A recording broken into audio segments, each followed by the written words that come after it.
আমরা হয়তোবা অবাক হবো, আমি যা দেশবাড়িকে এখন বলতে পারি হয়তোবা অবাক হয়ে যাবো, আবার শকিং নামগুলো আসবে, এটা আমরা বলতে পারি। এবং তার যে হ্যাঁ, আপনি অস্বাভাবিক কিছু না ভাই, তারা এখনো যারা গোপন সংগঠন করে অভ্যাস তাদেরকে আপনি কিভাবে ধরবেন?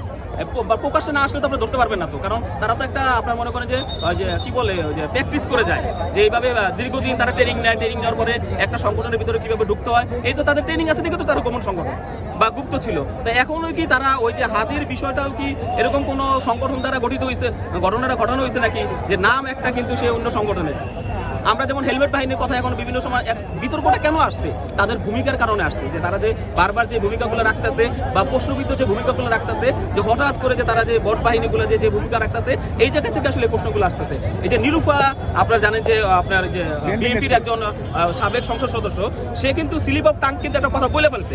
আসলে আমরাও কিন্তু এই কথার আশ পাইছি, সে যে কথাটা বলছে যে হাদির খুনির সাথে কারা যেমন আপনারা যে ডিএমপি কমিশনারের সহচরা যে কিছুদিন আগে নিউজ করছে যে আপনারা যে মেট্রোপলিটনের পুলিশে যে তার তদন্ত ঘটনার সময় আপনারা গণমাধ্যমে একটা প্রশ্ন করছিলেন যে ল্যাপটপ এবং তার মোবাইল কই হাদির, ওই প্রশ্নটা কিন্তু এড়াই গেছে গা।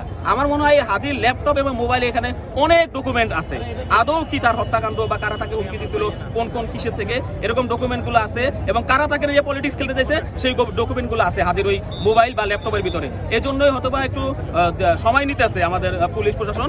আমি যা মনে করবো দ্রুত সময় হাদির এই ঘটনাটা উদ্ঘাটন হবে। আপনি কি মনে করেন যে হাদির একজন বিশ্বস্ত সহযোগী জাবের এখন যিনি ইনকিলাব মঞ্চের দায়িত্ব পালন করছে, তার ফোনও হচ্ছে মানে ডিভাইস চেক করা প্রয়োজন কিনা? কারণ যেহেতু উনার একজন বিশ্বস্ত ছিলেন, আমরা জানি যে পৃথিবীতে যত ঘটনা ঘটেছে এই ধরনের